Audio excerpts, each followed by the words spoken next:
Hello everybody. Welcome back to another KPC Live, your favorite Korean people and culture live stream and podcast. Weekly, I update you about what's happening in Korea, the most trending news from K-pop to K-culture, K-society, everything. Today we have another packed episode. First off, we always start with the K-pop news. We're going to be diving into BTS's 13th anniversary held in Busan. I actually went to the concert itself. I uploaded a vlog. If you want to check it out, it's on my channel. Please do. And yeah, there were a lot of things to see during the concert, so we'll be covering them and reviewing it. There was a little bit of controversy about the concert itself, so I'm gonna give you my opinion about the impressions.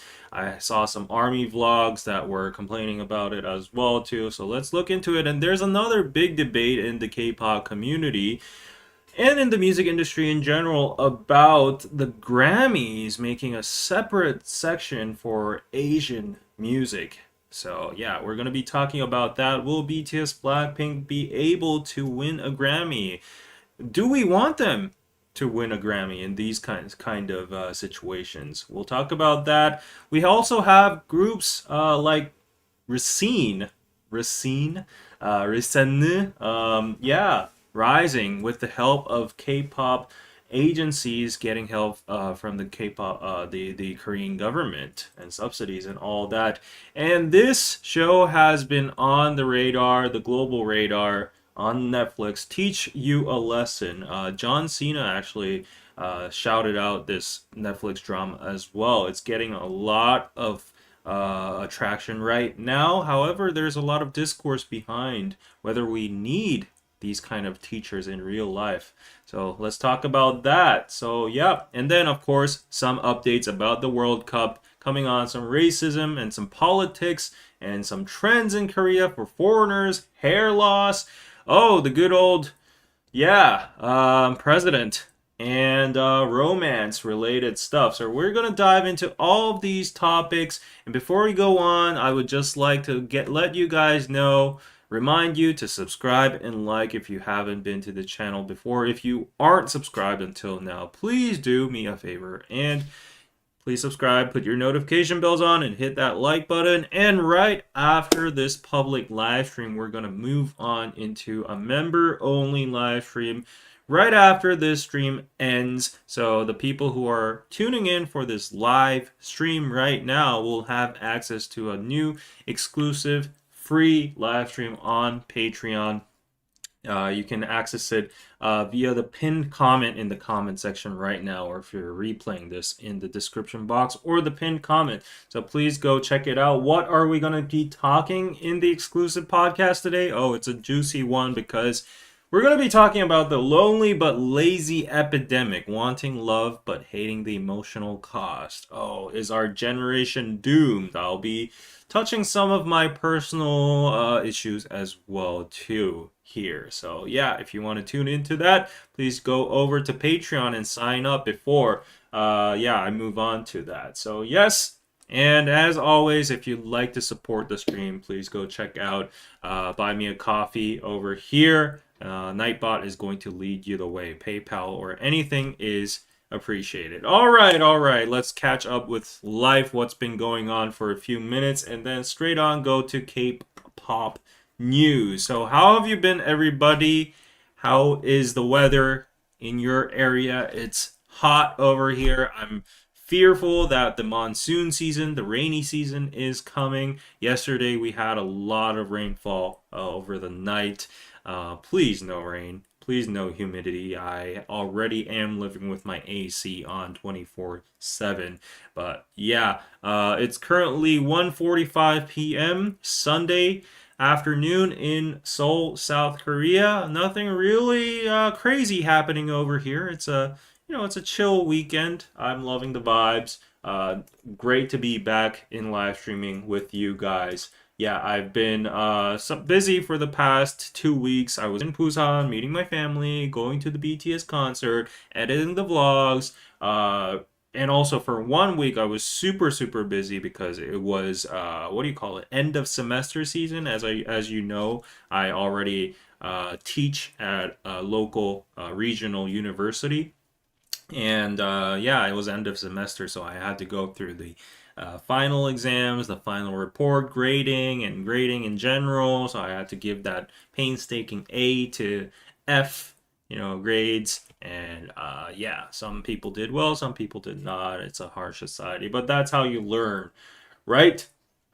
So yeah, I was busy with all that kind of stuff. How about you guys? I'd love to hear what you've been up to. How has the KPC gang been doing? I hate grading. I know, right? I hate it as well too. Um, Hello, Harleen, and yes, good morning. Watching from Bhutan. All right. And yeah, South Carolina, good, hot, having post BTS concert blues. Yes, and as I mentioned, I posted my BTS Busan vlog. It's pretty thorough, and I did a whole reaction throughout the whole concert. So if you haven't seen it yet, please do. I've gotten a lot of good comments saying that it's the most crisp and high quality concert vlog that they've ever seen. I tried to bring you the whole atmosphere, the vibes, and a great concert experience to you guys through the screen. So yeah, you can go check it out. Actually, if you sign as a free member on Patreon, you can see the whole 90-minute clip of the whole performances of BTS in Busan with subtitles about in their Korean commentary. So go check that out on Patreon as well too. It's free. Yes, cloudy and rainy here too. Greetings from Toronto. World Cup fever in downtown Toronto is crazy. So cool to see people from all over the globe. Also, great footage, David. Best BTS concert recap. Thank you so much, Michelle. All right, watching from Las Vegas. Loved your vlog. Thank you. Thank you so much. Okay, without further ado, let's move on to today's first news. Of course, starting with BTS. BTS marks their 13th anniversary with emotional Busan homecoming. So during their Audio World Tour, they completed their first leg in the North American region, and they came back to Korea to Busan, and in the Asiad main stadium, they celebrated their 13th anniversary. 110,000 fans came, and it sold out 2-day runs. And yeah, it's been 4 years since they performed in Busan, ever since the Yet to Come performance in 2022. Look at Jin over here being worldwide handsome, Jimin with his Greek goddish long hair, and J-Hope being the dance king, hip hop king. JK in his hometown. What's tasty in Busan? Wow, these are some nice pictures. I wish I had some good seats like this so I could zoom in and get some crisp, high quality photos like this. Oh, yes, V. Yes. Oh, just rocking that BTS Nike collab merch. I really wanted to get my hands on that, but I gave up seeing the lines. Yes. And RM. I just want to say 수고했어요 to RM because like he was, yeah, he talked a lot during my concert day about like how he felt so relieved being in Korea that he no longer had to translate or speak in English because like he can finally speak in his mother tongue. Yeah, I've never thought about that, but like in his perspective, yeah, it must have been a very big burden for him to go all around the world and like carry the weight of translating the members' words perfectly and like articulating his own thoughts as well. Yes. All right. So yeah, so it was a very nice concert. You can all see it in my vlog. I mean, I loved every aspect about it. They added new features like the water cannons. They also had a Korean lyric version of Normal.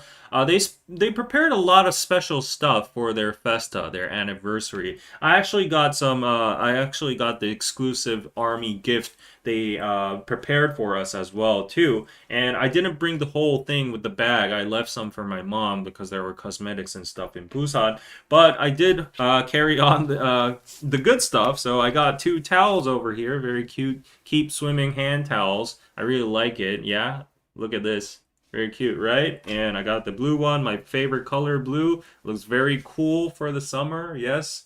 There's some nice hand towels. I'm not selling them or anything. These are special gifts from BTS. I was pretty sad that you could see them on the secondhand market. The whole kit being sold at like $200. Like, why would you sell them the special gifts from BTS themselves. They prepared a handwritten letter. You could see a postcard over here. So yeah, keep swimming postcard. This is cute. Like 7 members swimming all together from the Arirang World Tour. And in the back, we got their handwriting in Korean. Just to read one from RM. 아미가 선물 좋아했으면 좋겠다. 곧 만나요. That means I wish you would love the present. Gift Army, see you soon. And then J-Hope says, for you Army, 여러분들을 위한 우리의 마음입니다. 사랑합니다. It's our heart towards you. I love you. Yes. And then we got some exclusive photo cards over here. They're just like some, if you want to take a peek. Yeah, we got Sexy RM over here, Brain King, J-Hope, and V, all of them. Yes. So yeah. I have all of them, and thank you so much for the gift, BTS. If you ever watch my live streams or my vlogs, I think BTS would watch my vlog because I've kind of set them up in being interested. I've set the title as 35-year-old male army goes to BTS concert. Will I be able to survive? Nice clickbait, right? You got to position yourself like that. Differentiate yourself in the market so that it's not some other generic vlog. Yeah, like all vlogs are very precious and worth it, but like you got to put yourself out there, right? So in the perspective of RM, he's like scrolling through the internet and he was wondering, oh, how did armies perceive our last BTS concert? And he sees this 35-year-old man as old as Jin. And he's going like, woo, going crazy. So yeah, go check the vlog out, guys. Yeah. But yes, Busan was amazing. I always say Busan is good if you've ever been there. Busan is poppin'. It's actually, I think it's the best city in Korea. Obviously, there is Seoul, but it's just the capital, and there's a lot of people over here, so obviously it's going to be good. But amongst the other cities, Busan is definitely the best. It's a beachside, sunny, hot city. It has like Dubai-esque skyscrapers. It has very nice beaches. It has a lot of entertainment. It has the right amount of people. A lot of like apartments over there. I think nowadays we make fun of it, but beautiful islands, nice seafood, very gourmet, signature food culture. V actually commented about having all that Busan soul food, like the pork soup and the nakgopse, and yeah, you can taste all these good stuff if you go to Busan. But yes, this is a recap of how Busan looked. And they had their own, what do you call them? The Arirang, the city campaign in Busan. And the buses were plastered in the BTS members. The whole Asiad Stadium station was plastered with all these pictures of the members. You can see them all in my vlog. It was bustling. You can see it in the subway. It was plastered with Jimin, and everyone was dressed in hanboks. We had parasols and umbrellas everywhere because this heat was so strong. Yeah, I don't blame them, honestly. So yeah, like look at how pretty everyone is dressed up with their accessories, their army bombs, and wow, I would love this umbrella. That's some unique merch over there. Yeah. But yeah, Busan is good, guys. We're currently experiencing the peak of tourism in Busan. I think it's going to only get better with the word of mouth spreading. Approximately 1 million people have visited Busan so far, and it's been a record breaking number of people. A lot of people, especially from Taiwan, have been overflowing to Busan. And actually, I've witnessed this myself. So I live right in front of Kwangali Beach. And even before the BTS concert, the biggest change I have noticed is that if you go to any Busan beaches in the past, there were no people that were actually like half naked in their swimsuits. Everyone had the rash guards on, everyone had t-shirts on. Nobody actually took off their clothes to go inside the water. And that's because of a lot of different reasons. Koreans don't want to be tanned. They're very self-conscious about their body. If they're not super fit, they don't want to unclothe themselves. They don't want to seek attention and stuff like that. It's a mix of all those kind of psychological effects. That's why people didn't, they weren't in swimsuits and stuff. But nowadays, if you go to Busan, because of the influx of tourists, especially white people. I will single out white people, Anglo-Saxon white people, or may I say, I feel like these people are from Italy or like France or wherever up there that have the beaches, you know. And last time I was there in Busan, all these white folks were on the beach and they were fully in bikinis and swimsuits, men or women, with their bellies out like that, like these middle-aged men just like rolling around. I like their confidence. And the women, like, you know, even if they don't have like an idol body, they're just like super confident. And they all have their swimsuits on. And I was like, ooh, okay, I like this culture. And I think that made like a snowball effect. It triggered a lot of locals to actually take that leap as well too. So I saw a few Koreans, like a minuscule amount of Koreans actually following the trend of wearing swimsuits. It's ironic to say like the trend of wearing swimsuits, which that should be normal. But if you come to Korea and if you ever go to a beach, you'll know what I'm saying. Heck, even go to a water park, nobody's gonna be showing skin. They all have rash guards on. So yeah, that's just the norm over here. But it's some kind of change. So yeah, yeah, I think it's for the better, and I like that. I was like at a cafe just chilling and working, and I was like looking outside, and these wonderful people are in bikinis just walking around the beach as it should be. But you know, I was delighted, right? Xenia, thank you so much for the $10. Glad you had fun. Thank you so much. I had a blast. You could definitely see it in my vlog. Yeah, if you didn't notice, then yeah, maybe I should have had more fun. Caucasians, yes, thank you for being politically correct and correcting me. Anyways, very interesting, right? A very interesting phenomenon. I visited Busan in winter. It's my favorite city on the beach. I hope the Western trend doesn't catch on. No, I think it's a good thing. I think, you know, body confidence should go up to a certain extent in Korea. Yeah. Are you still a Busan ambassador, David? I was an honorary ambassador. I think my term has ended as the mayor has changed as well too. I don't know. Honestly, I didn't have that much responsibility of it. They just, you know, invited me and gave me a placket, so I was, yeah, honored. But that it is what it is, right? I love the vlog. The quality was really good. Thank you so much, Harleen. Glad you enjoyed it. I'm so white I glow. I don't tan, just burn red hair and all. I still love the ocean and swimming. Yes, swim. Swim. Okay, back to BTS. So yeah, BTS concert was amazing, and if you go to Kwangali Beach, which is my home, I emphasize every single time, you can see these drone shows during the Saturday and Sunday nights during the weekends, probably at like 5:30, like 7:30 times. Yeah, it differs time to time, but they had a special BTS show. Wow, look at the quality here. This is crazy. Yeah, look at the keep swimming, the vessel here, and RM. Wow, I was really surprised at the technology of drone shows nowadays, because I didn't know they could really just portray a face like that in that much detail, right?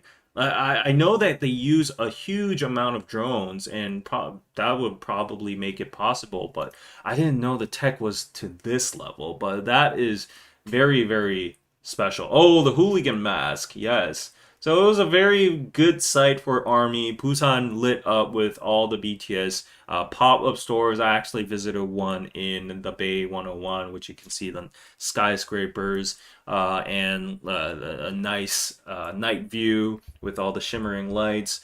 And yeah, a lot of ARMY was there for the pop-ups with Gemini, Tier, and the BTS exclusive food sets and all that. So yes, Busan was very, very lively thanks to ARMY. Yeah, being the cherry on top of all these tours coming into Busan.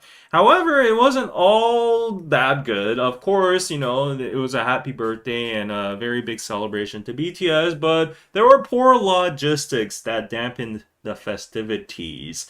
As, first of all, the show was delayed by 75 minutes. People were furious, and you can see that in my vlog as well too. People were yelling like crazy. Yeah, try sitting in the heat for 75 minutes doing nothing, right? And expecting that your favorite artist is going to come up soon. But yes, a lot of comments here. Yesterday was chaotic, really, really bad, said Luisa, an Indonesian fan who secured tickets for the Busan concert. She described Friday's show as the most chaotic concert I've ever been to. I don't think that's an overstatement. Yeah, honestly, I was wondering what's going on as well too. And then more comments saying it's really disorganized here. You don't know where to queue. The line is moving very slowly, even if you already paid for the items on Weavers. When you went to pick them up, they were sold out, or the pickup time was over. Hybe issued an apology on Saturday over the delayed entry. Hybe said the delay was caused by a combination of factors, including confusion on-site guidance, bottlenecks in the distribution of fan gifts, and delays in merchandise pickups. Yes, exactly. It was a combination of these three things. I think the biggest ratio amongst them would be the bottleneck in the distribution of fan gifts, because we got those special gifts, right? That was the differentiation point from the other concerts. So a lot of people say it's not Hype's fault because in Goyang and other cities it was perfectly executed, but you didn't have the special gifts, right?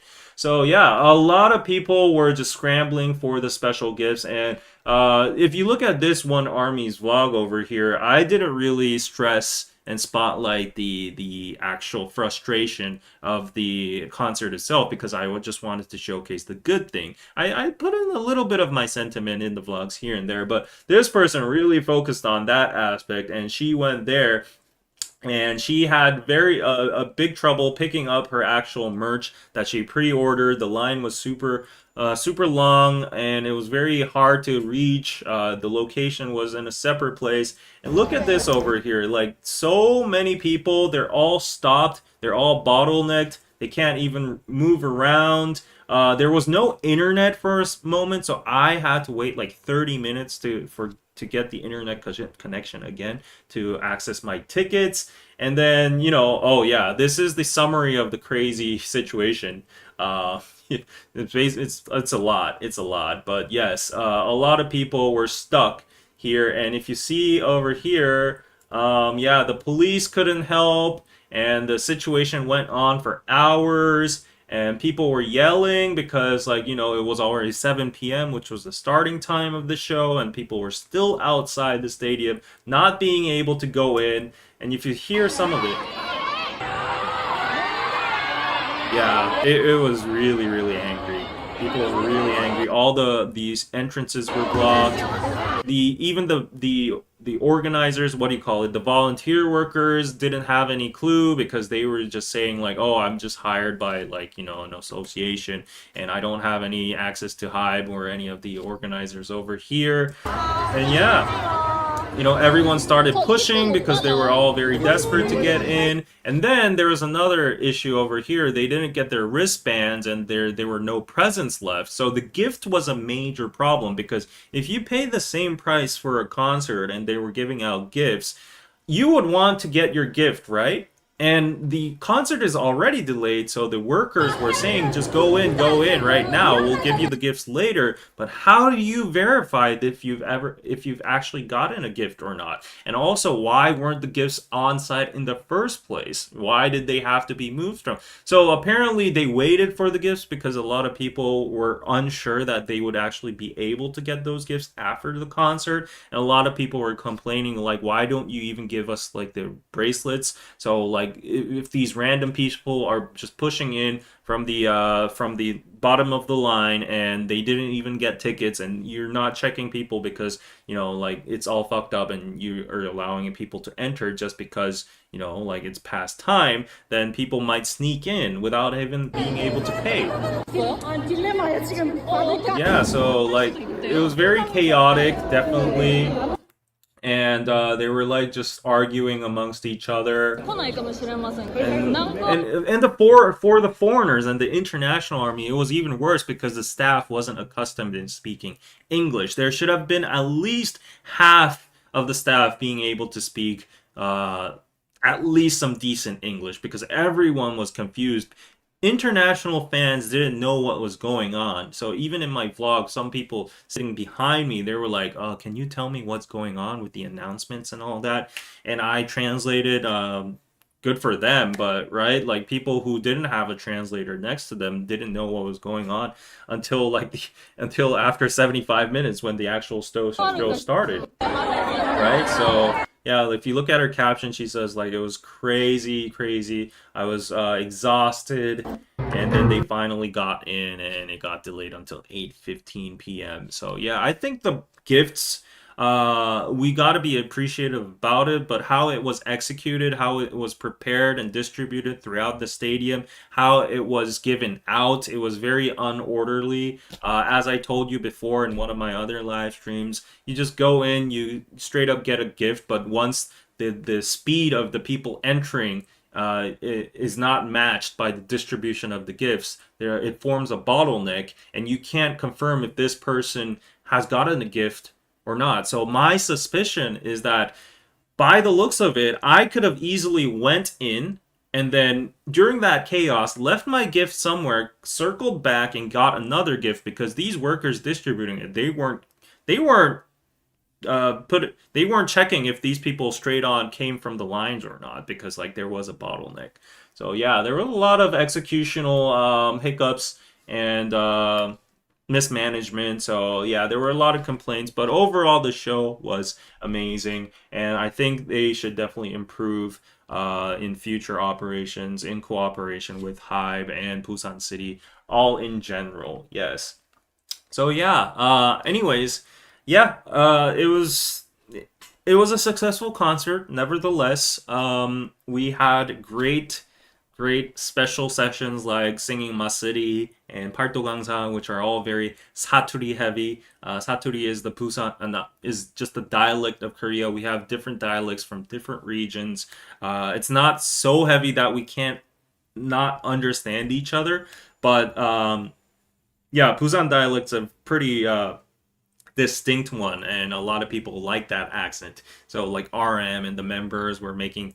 I don't know if they were trying to make fun of it. They were trying to imitate it as best they can. But when Seoul people or other regional people try to imitate the Busan dialect, they get kind of goofy and weird. So it was very amusing for me to watch as an actual local speaker. I mean, I'm not that good as well too because like I'm a diluted generation. So if you go up to like the grandmothers or my parents' generation and actual Busan people, their dialects are going to be super hard. I don't know if that's the case for other places in the world too. Like for example, if you go to like southern regions of the U.S., you can hear the Texans, like speak in cowboy language and stuff like that. But like, do the Gen Z or nowadays people in those regions speak in that kind of accent? I don't know. Like, I think it's getting diluted by generations, which is sad.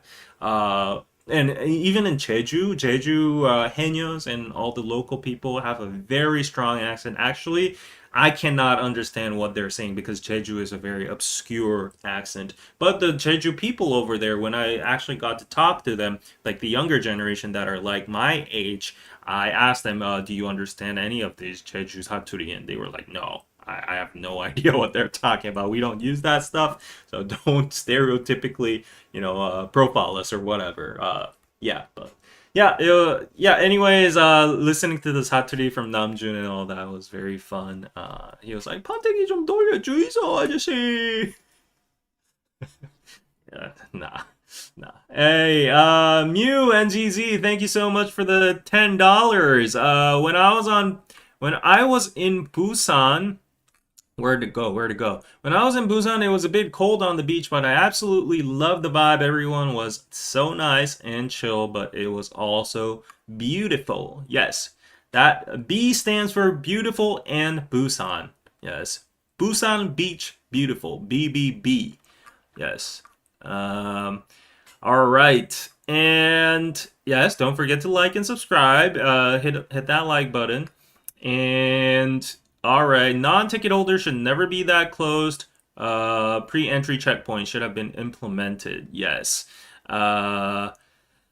Yes, since delay going home was crazy too, transportation stopped. Yes, I felt bad for the army that was next to me because I heard that they had their bus tickets returning to Seoul at like 11 p.m. or something, and they only had like 30 minutes to go to the bus terminal. I never found out if they actually got onto the bus or not, but I actually witnessed a lot of army just hopeless in front of the stadium, not having any accommodation. They just had their tickets returning back to their own, I don't know, Seoul or regions, but a lot of people just got stranded because of the timing. And that's another bummer was that BTS had to shorten their commentary due to the time constraint. Like the commentary was basically very rushed, and all the members kept on saying was just like, "Oh, we don't have time. We don't have time. We have to go on. I'm sorry, we don't have time." So yes, and at the end, I hate that JK and Jimin had to apologize on behalf of Hype during their live streams. The artist should never be have to apologize. I of course they're the face and the host of the concert, so I get it, but still I feel bad that they had to. Yeah. In the States, if you add your tickets to Google or Apple Wallet, no internet is never a problem. Yes, that's why we had Face ID and stuff. And I should have probably done that first. But nowadays, for the digital tickets, they usually have like these moving like holograms on the bottom saying like, oh, screenshots will not be accepted. You will have to have that specific app or website, present and that moving bar to verify that it's an authentic ticket or whatnot. And the Face ID thing was very confusing because it was actually even slower. The person in front of me, she was, I think, digitally challenged, and she didn't really understand what was going on when the Face ID refused her, and the worker didn't know how to solve it as well too, and they were fighting, saying like, oh, I did register it, it's here, like why can't I go past it? And the technology wasn't just working, and she waited 2 hours in line to get in front to get to that point, and all the workers said like, I'm sorry, but you just have to go solve it and line up again. So she wasted 2 hours for nothing. I would be pissed as well too, right? And there were a lot of people complaining about those kind of situations. So like the Face ID, which is meant to make things even faster, actually clogged up some people for some gates. So yeah, here and there were some issues. That sounds so crazy, I know. So yeah. David was trying to meet cute baddies? Nah, I wasn't. I was just trying to meet Worldwide Handsome and Tay. So yes. Yeah. Sounds like Ireland's accent? What, the Busan accent? Okay. Waiting 2 hours sounds like being a Disney ride line. Yes. A lot of people actually waited like 3 hours or something for the merch. That's crazy. In that heat, I could never. That's why I bought no merch this time. I'm just satisfied with my album, my army bomb, and the special gifts. That's it. I'm not lining up 3 hours in that sun for a t-shirt. Yeah, you can even buy it in the Weavers. Yeah. App now, some of them. My phone locked up day one of Vegas. It was a big mess. No one knew what to do. I cried. Exactly. There were people like that. There were tons of people like that because, technology sometimes fails. I was struggling to get connection back. I walked all the way outside of the stadium, went back to the subway, and it was still not working. And there were no guarantees. Even if I got it there, I returned to the stadium and it would still be working. So I was just helplessly waiting there for people to get in so that the crowd disperses and maybe the data signals or whatever gets better. So yeah, and then the people that were very frustrated and struggling in front of the Face ID lines, I totally get it. Yeah. Anyways. Yes. All right. So yeah, that's for BTS. And I heard that they are now recharging and preparing for their European tour soon, right? So hopefully you guys all have fun in all those different places. Yep, and we also have some controversy over here about the Grammys. So I think the Grammys is like, 2027 Grammys are still a year ahead of us. We still have a lot of time. But there's some news. On Tuesday, the Recording Academy announced the addition of 5 new categories: Best Asian Pop Music Performance, Best R&B Collaboration, blah, blah, blah, blah, blah. But what triggered the most controversy was the Best Asian Pop Music Performance category, by definition, would not be limited to K-pop acts, and within the category, K-pop artists are expected to compete with musicians across Asia. So you can go into the specifics on this, but there were some rules about like they should, like English songs will be in the main categories, and these are different languages from the Asian region. And will this new category help BTS Blackpink and other members, like other songs maybe. Final Break, the K-pop Grammy curse. I don't even know why you call it a curse at this point, but yes, they have been left empty-handed multiple times, snubbed a lot of times by the scammies. But there's a new Asian pop music performance category over here, and yes, K-pop Demon Hunters was a very strong contestant as well too last time, but they only got like visual music something award. The Recording Academy additionally clarified that the recordings performed only in English would not meet the requirement of the new category, as eligible recordings must feature a considerable portion of one or more Asian languages. So, if we were to technically speak about BTS's Arirang album, most of it is in English. So I think they are in the categories of the main ones, yes. But for the other K-pop groups that use a lot of Korean, they could definitely be nominated for the Asian pop category here. And even for Blackpink, I don't think they use a lot of Korean, so they could be in the main categories as well. This would mean that the category would exempt K-pop songs whose lyrics are fully in English, like BTS's Butter and Blackpink's Type of Girl, all that kind of stuff. But the thing is, there's a lot of controversy about this best Asian pop music performance and this whole Asian category in general. People calling it segregation or racism. I don't know about those strong words, but I definitely have a very negative impression and stance against it. I don't like making lines and boxing in music. Music is music. If it's good music, a lot of people will hear it. Music transcends languages. We've already had a lot of exceptions of language in the Grammys. We've had Bad Bunny win. We've had exceptions of nationalities. We'd have Ed Sheeran win. We've had exceptions of musical genres. So there's already been some spots of diversity and exceptions in the main categories of Grammy. So why make a separate Asian music pop category or whatever? I mean, like people like Danny think it's a gradual step and it's inclusion and it's actually a good thing for K-pop. It might be. I don't actually disagree in the outcome that a lot of more K-pop groups will have the opportunity to actually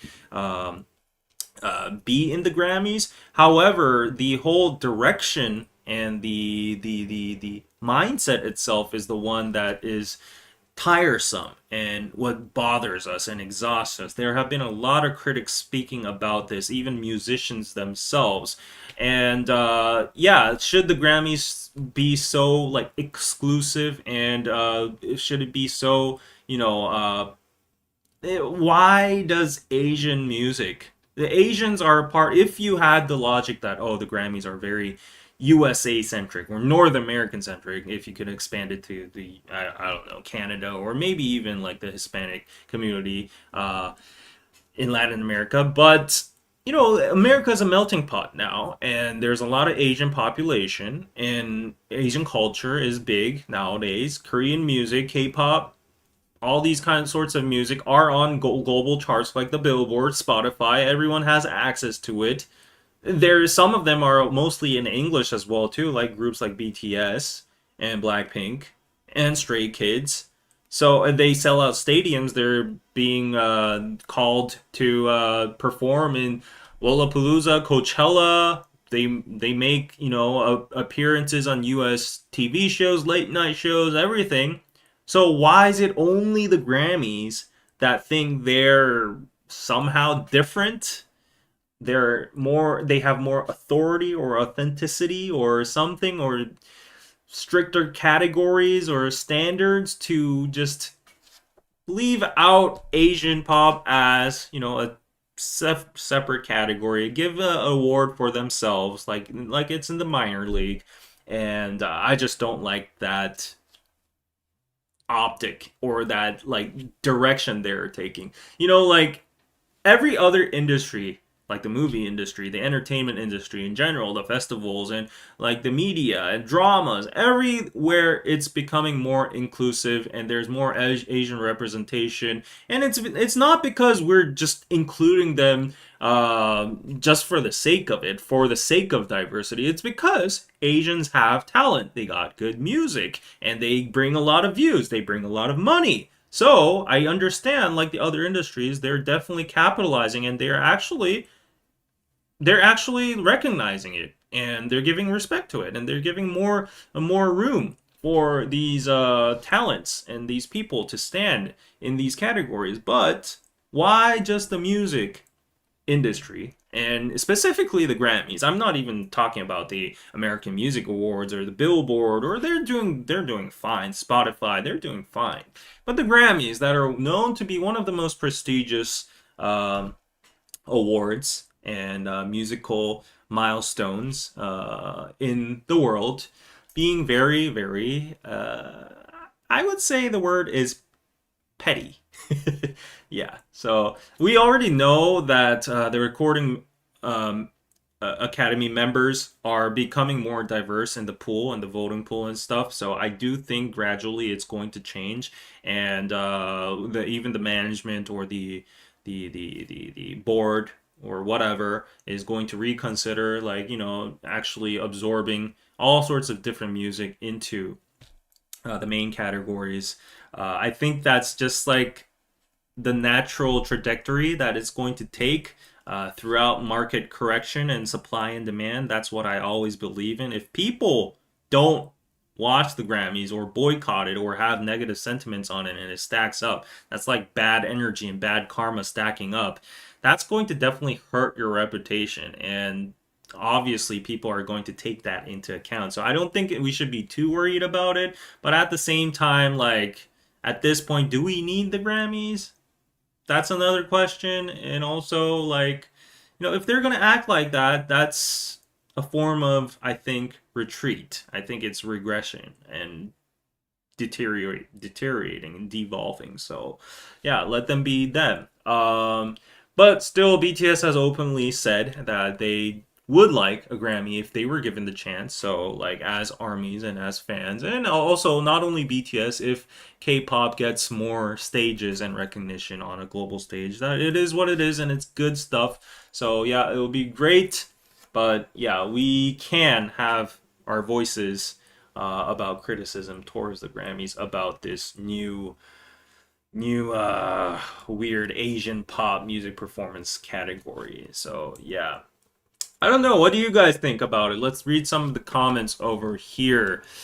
They don't need no stinking Grammy, says Therese. I agree. Grammy keeps snubbing K-pop will make it second tier or third tier. Those who say BTS should just not apply understand they will apply because it pressures the Grammys. We had a similar problem with Mama in the early years. They snubbed BTS. Eventually, they had to.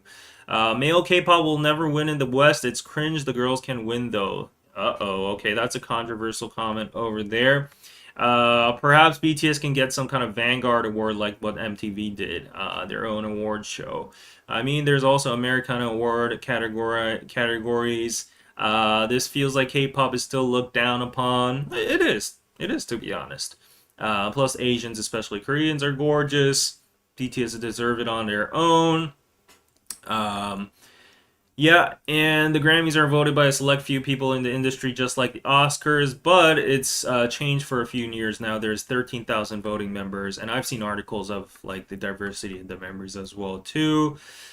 Yes, yeah, it should be like Parasite. It won Best International Film and Best Film. Exactly, that's what I'm saying. That's why everyone still respects the Oscars, and it holds its authority because they know how to respect all forms of art in the film industry, not just like separating by language or anything, right? If it's a good form of art, then it's award worthy. It's just that simple as that. Why are there more honorable main categories and are there side categories where some people can't, like, you know, move over to the main ones? Yeah. I mean, Mariah Carey has been snubbed by the Scammies with only winning 5 when she was done the work and has had 34 nominations in her career. Didn't Parasite win the Palme d'Or? I think so. Yes. Yeah. Okay. So I think at the end of the day, BTS is going to compete in the main categories. Yeah, and I think this is a strategic move from the Grammys, definitely, because they need the viewership. They can't let go of BTS or the K-pop fandoms because they know the viewership is huge. Like if you look at any of the posts in all these official award shows or festivals or whatever, the K-pop fandom has the biggest firepower, the biggest likes, the biggest engagement, and the biggest viewership, and that equals to money. And America is a capitalistic society, so that is power, and they will not let go of that. They will capitalize on it. So they're trying to be sneaky. They want those views, but they don't want it becoming too mainstream, maybe. Yeah, that's just my opinion. But anyways, okay, it's getting pretty hot in here. Let me just crank up the AC a little bit before we go on to the next one. Oh yeah, it was on dehumidifying mode. I'm gonna put it on turbo blast because it's so hot. These lights, oh my gosh, these lights make it super, super hot in this room. Ice cool power, there you go. Okay, it's gonna get a little loud. Please mind that. Hey, Amber Choa, thank you so much. The red card, yes, 250 joules. That's a unique one. So, yes, thank you for your support, Amber. And if you know the gift function on the super chat, you can send super chats, but there are also gifts. It's a new YouTube function where you can put a deposit of money. Like let's say you can charge $100 on your super chat account, and then you can subscribe to KPC, you can subscribe to BTS, you can subscribe to whatever, and you can send these $3 to David, $4 to BTS, $5 to someone, so yeah, it works like that. So yeah, try to use the gift system, and you can support me as well too. I really appreciate that. If you enjoy my weekly live streams, if you like my vlog, if you want to show me some support, then super chats, PayPal, whatever is great. Patreon is great. I would just really appreciate if you could sign up as a free member on Patreon. I even send you weekly newsletters, free newsletters about Korean culture. Yes. But yeah, going on to the next topic over here. Smaller K-pop agencies getting a helping hand with overseas expansion. Yeah, so yeah, tired of the same big name entertainment agencies dominating K-pop? Well, the government will support small and mid-sized entertainment agencies overseas and their expansion efforts in a bid to give more opportunity to K-pop smaller players. And the ministry plans to select 10 small and medium-sized entertainment agencies and their K-pop groups each year, annually providing up to more than 200K to each agency in US dollars. And agencies with exceptional performance will be eligible to receive funding for up to 3 years. And recently, the hottest K-pop band in Korea right now, the girl group Racine, has been eligible for this program. So it's great for them. Check out Racine and go on to DK News. We did a huge cover about them on today's DK News stream. So yes, and Yangs, welcome to the chat. Welcome to the fam. Thank you for subscribing. But yes, I think this is a great move because these smaller companies really struggle financially to just just incubate and raise these K-pop groups because it takes so much money to form, train, feed, shelter, makeup, everything a K-pop group, produce a K-pop group. There's also musical fees, there's personnel, there's manpower, everything, right? It's just a money-eating machine. That's what K-pop groups are. If you want them to travel somewhere, that's how many members are there? 6? 6 times $1,000, $2,000. Just that. Logistics. It's crazy. So yeah, I definitely do think right now is a prime time for the government to actually allocate some subsidiaries and money to foster the K-pop entertainment and make blow in some more energy and diversity in the market so that it doesn't get monopolized and dominated only by the big companies. Because in that way, like nothing's really good when it gets monopolized. And in specific, I'm talking about a specific company right now that's becoming a conglomerate. And as a multi-label system, it's okay, but the more I see it, the more factory-like it's becoming. And at the end of the day, even though K-pop is heavily, heavily produced and carved, it is music, and they are people after all. And we are seeing groups like Cortis coming out. We are seeing more artistic and individual characteristic groups. So and we just need more color in the scene. Like Racine in the scene is bringing a new nostalgic feel to the girl group space with their cute personalities. You can check out their vlogs in the channel 안녕하세요 원입니다. Yes. Yeah, right? So they need to break up the big three, not YG, because they're kind of small now. Yeah, YG has actually shockingly been surpassed by the Black Label. The Black Label was a subsidiary founded by Teddy, but the Black Label has now grown bigger in market worth. They have Meow, I think they have Rose, they have Taeyang, they have a couple. I think they have who's that? One Day Project, All Day Project. Yes. So all of these great groups are pretty good under the Black Label. But who does YG have now? I don't think that much. Maybe Treasure. That's about it. I can't think of anybody on top of my head. YG still has Big Bang and Blackpink. Yeah, they have the big IPs, but Blackpink's doing a lot more solo stuff. And Big Bang, yeah, Big Bang, they're coming back. So yeah, YG has Baemon, yes, but unfortunately, I don't think Baemon has been doing that great. To be honest, yeah, Portis should have booked bigger venues for the U.S. And the ticket sales were so fast when it dropped. Yeah, I saw a lot of complaints on social media, even for Korea as well too. They were like, what were they thinking to book so small venues? They would sell out anyways, right? Yep. So, okay, I think that's a great change for K-pop. And let's move on to more drama.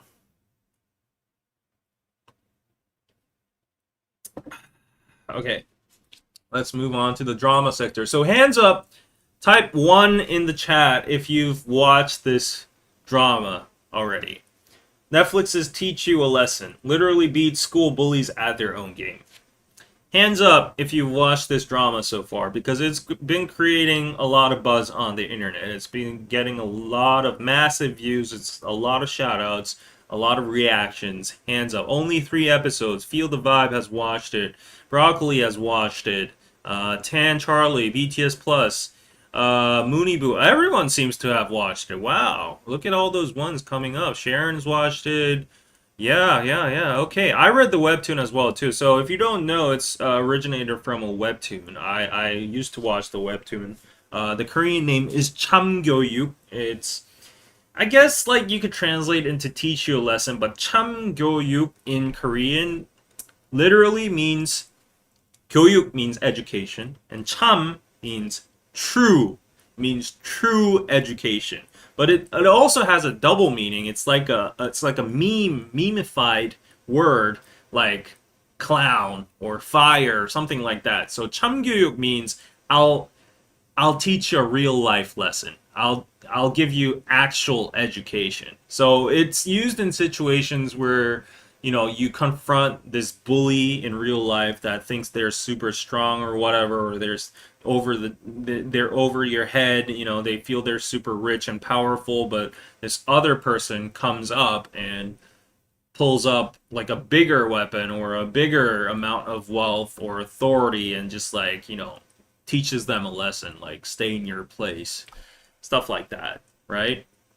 So yeah, that's how the word is used, and that's the original webtoon meaning. But yeah, this drama has been getting a lot of great reviews, and this is the main character. His name is Na Hwa-jin in the film, and his real name is Kim Mu-yeol. This drama actor has also been getting a lot of spotlight as well too, along with the drama, and his old films have been popping up here and there on shorts. And in Netflix's Teach You a Lesson, the school bullies finally meet their match, a former Special Forces soldier carrying a government badge and license who fights back as brutally as they do. The 10-episode drama, which premiered on Netflix, follows a fictional Ministry of Education task force that intervenes on the victim's behalf when school violence spirals out of control.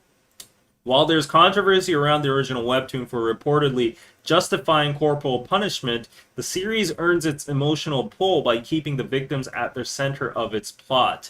And at the press conference, the director acknowledged the controversy surrounding the webtoon. I fully understand the concerns about the original, and I approached the show carefully through a refined lens. I tried to create a good story. So yeah, I think it's a great concept. I think it's a very cathartic experience while watching it. You feel that soda pop kind of vibes, like, oh, we needed that. You feel like your cramp is gone, or you're having a digestive moment. But this is actually causing a debate and question in Korea. Do we actually need this? A lot of people are saying this is necessary. You know what? The rights of the teachers have fallen too much, and the victims don't get justice, and the bullies are rampaging. There's a lot of drugs, there's a lot of bullying, there's a lot of illegal gambling, and they're out of control. The teachers don't have any measures to counter them, and these kids, they don't even care about their teachers. They don't respect them. Some of them sexually harass them. There are sexual crimes as well too.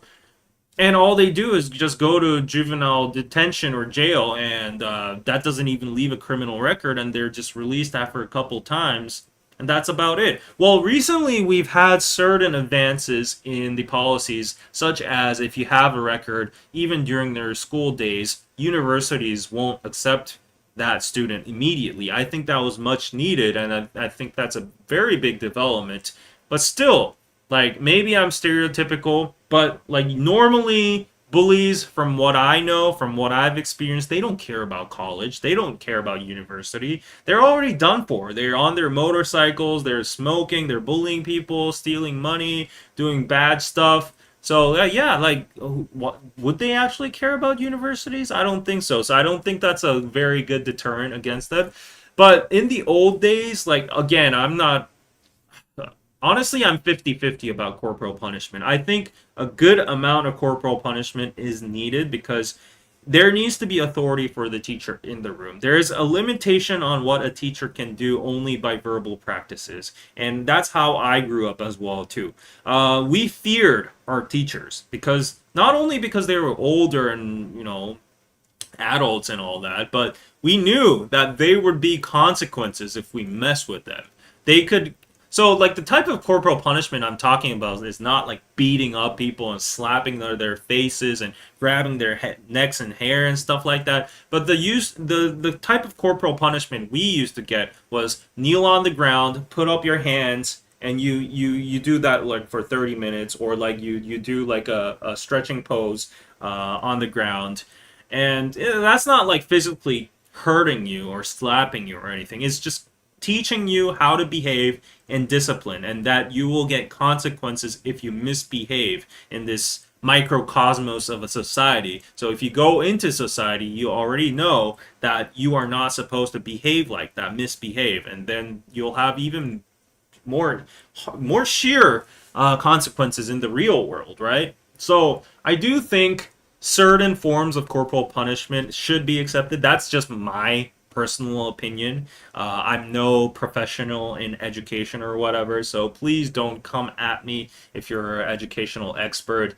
But a lot of people, a lot of commoners like me, normal people, after watching Teach You a Lesson, have really just related to this character and this fictional institution of the 교권보호국. It's like the Ministry of Teacher Rights Protection or something, and they have like a transnational, transcendable authority that they can do whatever they want in their form of guiding kids and protecting victims of school bullying. And he goes up against politicians' sons and he slams their faces. And if they misbehave in the cafeteria, he just like puts up all the kimchi and all the leftover food on the bully's head when the misbehaving students call up their like local gangster crew members to retaliate against the teacher. He's from the special forces, so he just beats them all down, and he just shows them fear. But also he teaches a lesson, and his most biggest priority is always protecting the victim.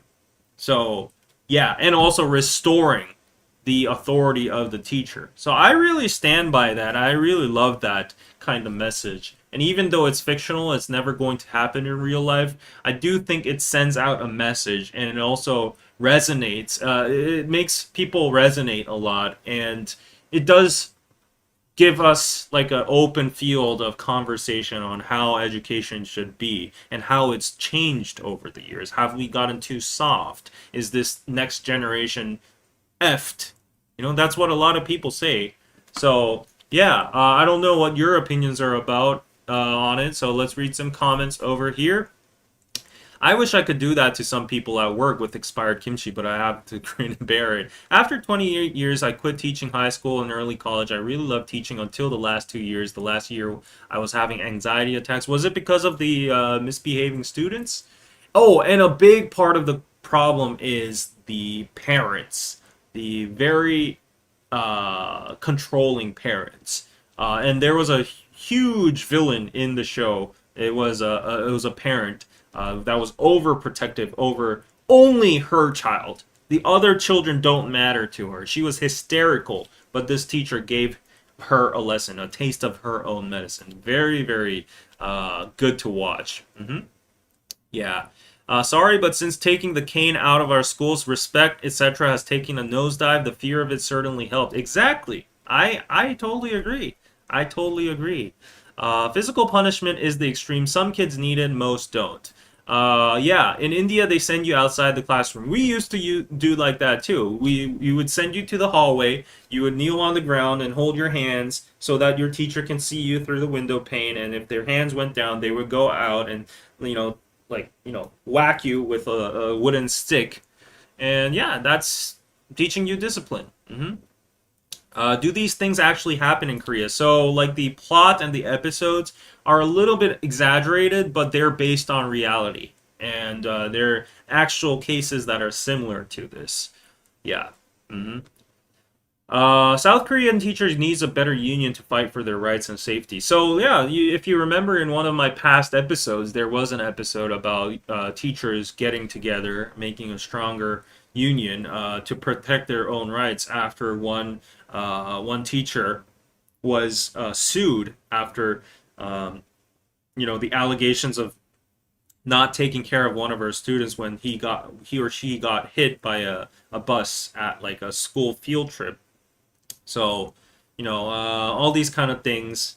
And there was another case where a teacher committed suicide, and it was never revealed what the case was, but a lot of the teachers around her suspected that it was from the stress from parents just bothering her 24/7. So I do think, these kind of measures are needed. Some sort of elevation in the teacher status is definitely needed. The authority needs to be restored. The kids need to, I guess fear might be a strong word, but at least respect their teachers. Yeah. Do they really need a special forces soldier? Now, obviously, that's just for the gimmick, and that's just for the fun and sensationalism of the webtoon and drama. But if you actually think about it, why not have a qualified super soldier that people just know, even by reputation, not to bother him, not to F around with him, right? Yeah, if he was like one of those patrols going around and helping the teachers, you wouldn't mess with the teachers, right? You at least know that you're not going to win against them in physical matters, right? And the name that follows, being the aura that follows as a special forces agent, is different, right?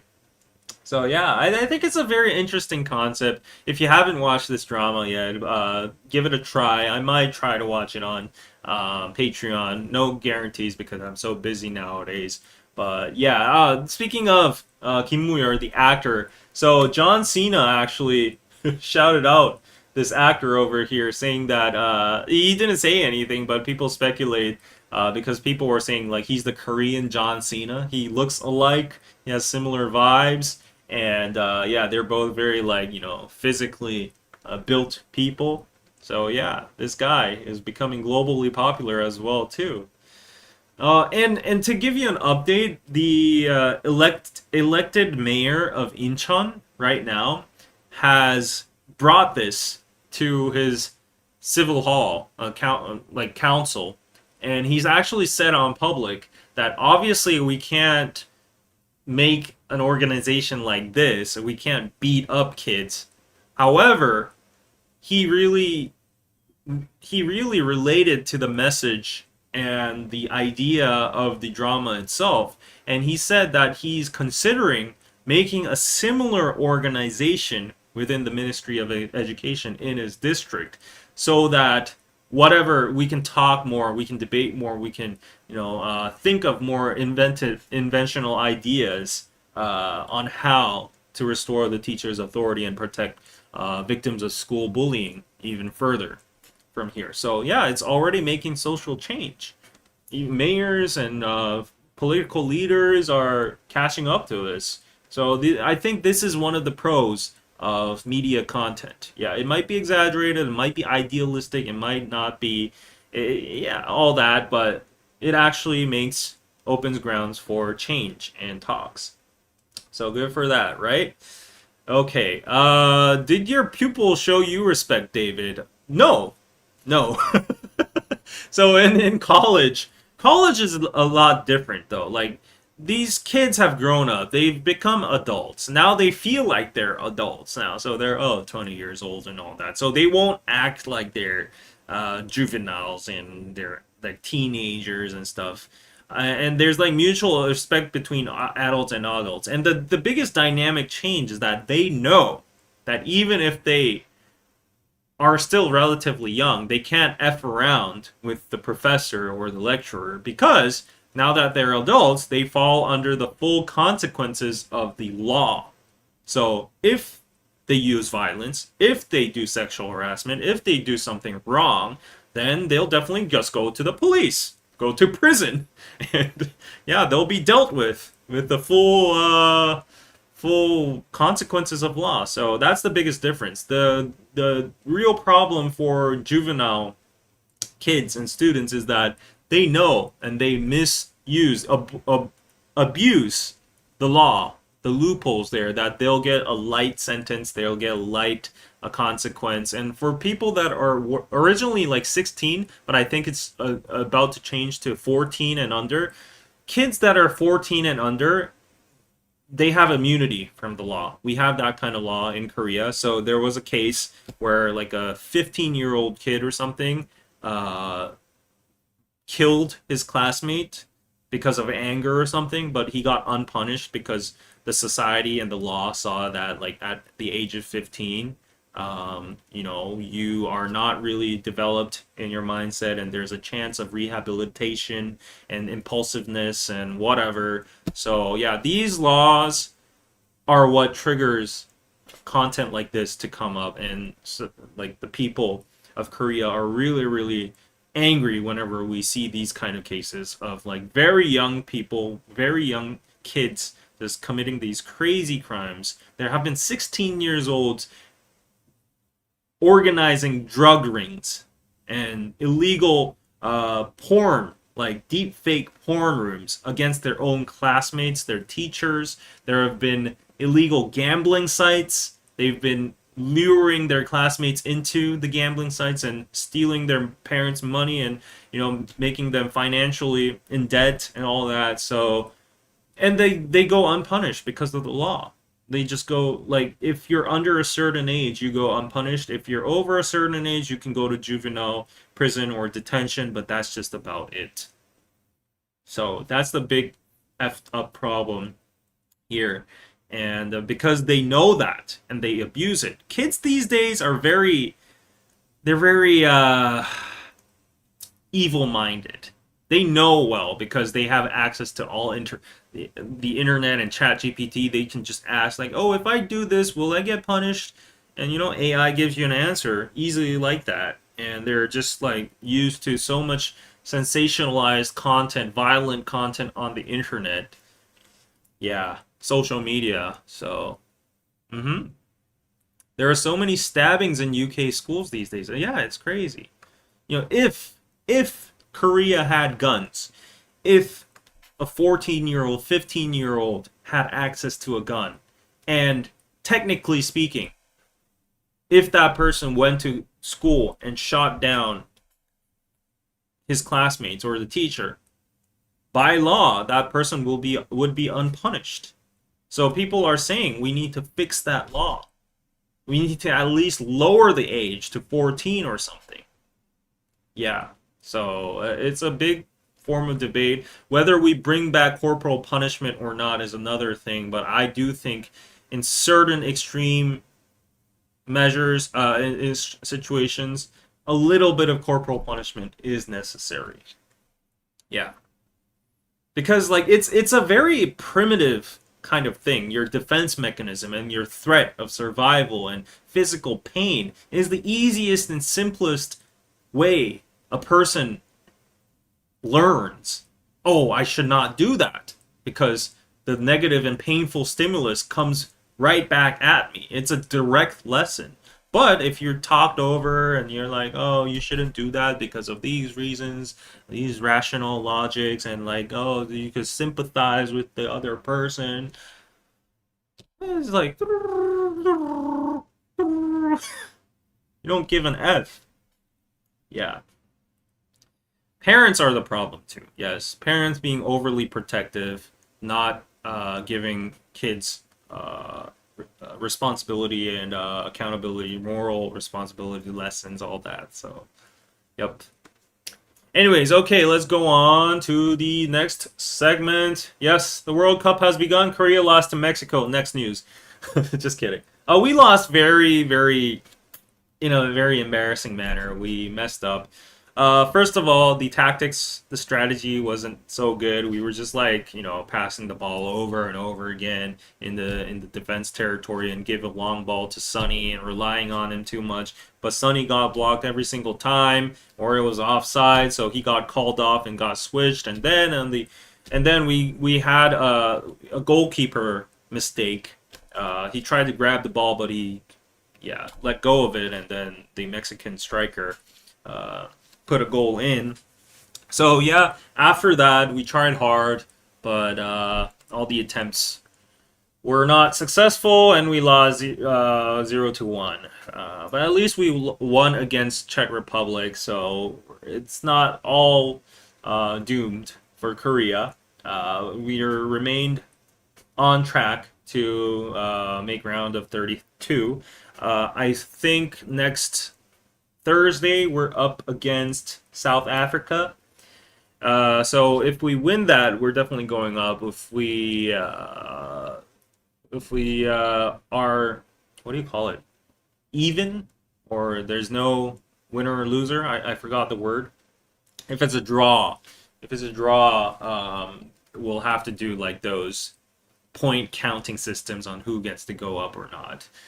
Yeah, but yeah, I've been enjoying the World Cup so far. I've just been tuning into the highlights, and it's been very entertaining. As you can see in the articles over here, there are sparks debates after defending teachers who showed World Cup matches in the classes. I don't know if this should be a debate. So some teachers allowed students to watch the World Cup and on Friday, and the principal then scolded the teacher, saying the finals were just around the corner. Yeah, and one student from the class posted a statement on an online forum calling for an apology to teachers and students. The principal treated the teachers like criminals and tried to root them out. The teachers gave up class time to show us the game, hoping to give us worn out from studying an unforgettable memory. It was living education where we learn a sense of community, and teachers and students build an emotional bond. Yeah, he's cooking. He got a point, right? I feel like, if we're having the World Cup, and it's just like about an hour and a half. If you're a teacher, you have that much authority to show your kids the World Cup. Yeah, if you think, it's a good lesson and you should learn community and how to cheer together in unison and all that, right? And it's fun too. Moreover, if the finals are just right around the corner, they would have had a lot of stress. So where else are they going to relieve their stress other than watching football, right?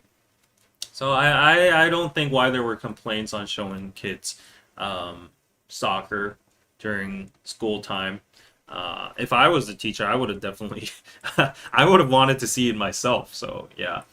Even in companies, I heard from a lot of my friends, they sent me all those photos in their company offices that the companies had like breaks during the World Cup. They had like flexible working hours so that people could gather in the meeting rooms and they could have all these beam projectors or these big TVs on and watch football together and eat chicken and like cheer. A lot of people gathered in front of Gwanghwamun, the palace. That's usually where we cheer for our national team. And yeah, it sounds all fun.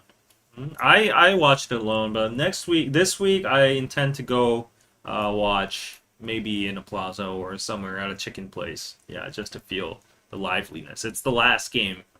We don't know if we're gonna get disqualified or not, so yeah, I might as well go, right? Yes. As a student in Europe, our teacher showed us soccer matches in class. Yeah, I would. I think that's just natural, you know. I remember watching World Cup matches when I was in school. You remember watching the O.J. Simpson trial? What? Really? Especially the verdict? Yeah, it's a good learning opportunity, I think. Hmm. Yep. And right now, what's interesting is I just want to show you these vlogs, but it's gonna take time to search them up. But if you go to Mexico right now, it's the Mexicans are just cheering Koreans and like welcoming them and like we're dancing together and they have chants like Coreano, Hermano, something, blah blah blah blah. And they're chasing Koreans. The women are kissing Korean guys. Oh my gosh, I'm so jealous. I saw so many footages of like this average looking Korean guy just standing in the middle of nowhere in Mexico City or Guadalajara. And these girls just come up to him and they kiss multiple times on their lips. I was like, what the heck is happening? And these guys are like matchmaking the Mexican women with the Korean guys, and like there are memes about having Korean Mexican babies. And yeah, so Korea and Mexico has never loved each other before like this much. And it all goes back to the lore in like 2000, when was it, 18 or something? World Cup when we won against Germany and Mexico could proceed on to the next rounds of the World Cup. Ever since, Mexico has grown fond of Koreans, and even against us this time. Even when we were fighting against each other, there were so many memes saying like, "Oh, can't I have like a half jersey, half Mexico, half Korea? We don't care whoever wins or not. We're brothers." And right now, yeah, like Mexico has a Korean craze because half of it is because of BTS and half of it is because of the football scene. Yeah, so it's so funny over here. Korean oppas are literally the most sought after right now. I know I'm in the wrong place right now, I guess, right? Should I fly over to Mexico? Yeah, off you go to Mexico, David. Should I get a ticket? You know what? Let me actually search up how much is a ticket to Mexico. Sky Scanner. I'm dead serious over here because I want to see the World Cup. Seoul to Mexico. Guess how much it was is going to cost. So if I go tomorrow, come back on Thursday, let's see how much it cost. I think it's gonna be, because of the World Cup, probably like 1,500 bucks, maybe, or 2,000. Let's see. We're looking. What? There are no planes? What? That doesn't make sense. Yeah. No planes? Okay, that's weird. I don't know what's happening. Yeah. It's not coming up for some reason. Oh, okay. 2,000 round trip.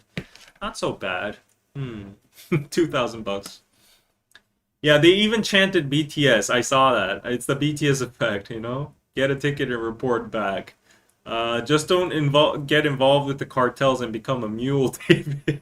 I heard from a local Mexican, even now the cartels are saying, like, don't mess with Koreans. Like, they get full immunity. So, Mexico, here I come. And Sunny, actually, there was some stupid news that Son Heung-min, our superstar player, went to a local Mexican taco place. And the first controversy was that he went to a chain taco stall or whatever, not a local one. So people were like, why would you have to go to that place? And the second one was like he put out all the cilantro from the tacos. So they were like, oh no, Sonny don't got taste. Yeah. South Koreans get the hall pass in Mexico, right? Yep. Uh, Psy Gangnam Style, going heavy. Yes. Yeah, I'm loving this, brotherhood from Mexico and between South Korea and Mexico. It's always great to have allies all over the world, right? Mhm. Yeah, but there was this little incident where this girl posted this video of herself, and there was this, racist gesture made by this guy in the background, and she was an influencer, and she was invited back by FIFA, uh, because I guess FIFA wanted to, give her a good experience after uh, experiencing this, yeah, bad encounter. And this guy in the back also got fired from his job apparently, and he apologized publicly. Yeah. So, yeah, I don't want to defend the guy or anything. What he did was wrong. It was just really wrong. But I did hear from some friends and locals that a lot of people just do that without knowing that it's offensive, and it's like a form of affectionism, ironically. And a lot of people misuse the word chino as well too, towards Asians, whether you're Korean or Japanese or whatnot. They'll just say chino, but it's a friendly form of addressing, like, as an Asian friend, like chino. But anyways, like, yeah, it's a complex issue. Talk for another day, right? Yeah, there's no defending him. I know. There's, as I told you, there's no defending him. Yeah, but sometimes, as I said, I feel like sometimes things blow out of proportion, and sometimes I feel like the amount of criticism he should get is when it's like 10. Sometimes I feel certain people get like 1,000, and I just feel bad in just a human sense for that person. Like, yeah, but no defending it again. That's a lie. It's 2026, please. Exactly. So this is a good incident for a lot of people to learn from it, if you think of it in the bright side, right? So yeah, poor guy, he lost his job. Probably got a lot of humiliation and embarrassment on the internet, so he'll probably never do it again. Yeah, so I hope a lot of people see that and learn about it as well too. Yes, it's like saying gringo to a Caucasian person. Yeah, I've heard a lot of different stuff from a lot of different sources. Yep, so hard lesson, exactly. Yeah, so okay, some little political stuff over here. So you guys all know from the ballot shortage controversy, this has been going on for a while. for the revote protest in Seoul. Um, and there's been a lot of different reports and different names and labels about this protest. They don't even want to call it a protest. But basically, it's about election fraud and revote. There are still a lot of people in front of the gymnasium at Olympic Park, but there's been a lot of controversies around it. It's been blockaded as the ballot counting station. There are some remaining votes inside there, so they want to secure that as evidence to prove the election fraud and stuff. So they're not letting any people in. There was like a athletes association that needed to get in to get their equipment and their actual employees that work at the facility, but aren't able to enter their own office building. So there's been a lot of like clash with the so-called protesters and the government and the organizations. Yeah, and these people are largely comprised of people in their 20s and 30s, and they hold a single slogan, revote. I think that's the best way to put it. So even I support a part of this sentiment. So if you go back to the elections, it was very sloppy. It was very messy. Some people didn't get to vote. There was a vote. There was a ballot shortage, and the voting was opened even when the polls were going up on TV. So that just doesn't make sense. It's I wouldn't go to the level of election fraud, because fraud means like someone in the behind, like the CCP or China or the Democratic Party or whoever, the deep state, interfered with their evil hands and manipulated the votes statistically and shoved in more votes and used special ops throughout the night and, I don't know, disguised people to go in and vote multiple times. That would, like, an orchestrated thing would be called an election fraud. So I don't know if I would call it up to that level, but about revoting and about like the essential right of being a democratic citizen and having the fundamental right to have my voting rights be secured. In that kind of sense, I totally agree that there should be a revote. And from both political sides, it's very like iffy and it's uncomfortable right now. So if the law allowed, I think they would have done an immediate revote, which sentiment-wise, a lot of politicians agree to. However, by Korean law, there needs to be certain conditions met in order to do a revote, and it's very complicated. I'm not a lawyer, I'm not a legal expert, so I'm not going to go into them. But apparently, at this situation, one thing I've overheard is that the difference of votes that are suspected or like that got left out or there was a shortage of has to have like a substantial effect in the outcome of the results. So if those amount of votes do not affect change the out have a potential possibility to change the outcome of the votes, that's a crucial condition. And then there's also like you need like the elected person to step up and whatever and say stuff like that. So anyways, there's need to be certain conditions met for the law to actually provide a revote. But I do agree with the sentiment. I am with heart with the people who are protesting or trying to protect their rights to vote and voicing their opinions about their fundamental rights of voting as a citizen in a democratic society, which everyone should get an equal vote, right? But I do want to distance myself from the people that are saying that this is an election fraud, that this was manipulated by the CCP. And there are certain people in this scene calling out the policemen that are doing their duties over there. They're filming their faces and calling them Chinese or Chinese mercenaries in disguise. They're even clashing amongst themselves about like what stance they have. There's a big spectrum difference over there. There's like the fundamentalists, like people like me, that are just, this is a loss in democracy, and we need to do this a fair and right way. Everyone needs to get their fair vote without getting like exterior pressure or shortage or anything like that. And then there are people that are claiming it's election fraud that we need to investigate. Totally, I do agree that we need to investigate the election committee and the organization because they've done so bad of a job that there have been mistakes, there have been mishaps, there have been shortages, there have been overturned results here and there. And that's just incompetence. That's not just not being able to do their job. And there have been certain allegations, several allegations that this organization is corrupt because they have preferential treatment towards their relatives, making them employees and stuff like that. So I'm all for doing a full investigation on the election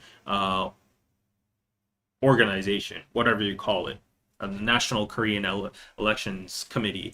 Apparently, so this is something I I remotely knew, but this time I solidified my knowledge on it. But apparently, like the roots of a nation, a country, at least for Korea, are based on three different systems, right? We have the, I don't know what it's in English. We have the government, the administrative side, we have the legal side, and we have the Congress, right? These are the three pillars that, compete against each other and protect, and, it makes up nothing. It's to prevent a dictatorship or abuse of power. So each of them monitor and surveil each other. But then I never knew this, but the election committee is an independent organization that gets none of these three pillars get jurisdiction over. Well, they do have representatives, like three people from each different branch that are set as the election committee's like board members or like the high officials that are just positioned there. So that's like the representatives, but the committee or the organization itself is an independent organization, which the president can't mess with, which the Congress can't mess with, which the National Justice Court can't mess with. So it needs the approval from all these and cooperation of all these different organizations. And once they have like the approval of Congress, then the government, and the ruling of the court, then we can do something about this independent committee. And I guess that's how it should be, because voting is the roots and foundation of a democracy, and it shouldn't be swayed by political power. So I understand why it's like that, but they have been abusing that position to evade surveilling and monitoring, and they've been incompetent because nobody kept them in check. So it's now about time to do a full-on investigation and maybe raid the place to see what's going on. Why did this happen? And it's not enough for internal investigations. So I've always said, I'm neither conservative nor liberal or progressive or whatever you want to say. Like, people get triggered when I say right wing or left wing or whatever. That's the tricky part of politics. But I just do think, I agree on the fact that we need a re-vote. It's going to be very hard to get that legally, but I do also think that we need to do a full investigation on this election organization. How do let me just actually look up 선관위. How do you call it in English? National Election. What is it in English? Commission. Yeah, National Election Commission. There's no special name for it. But yeah.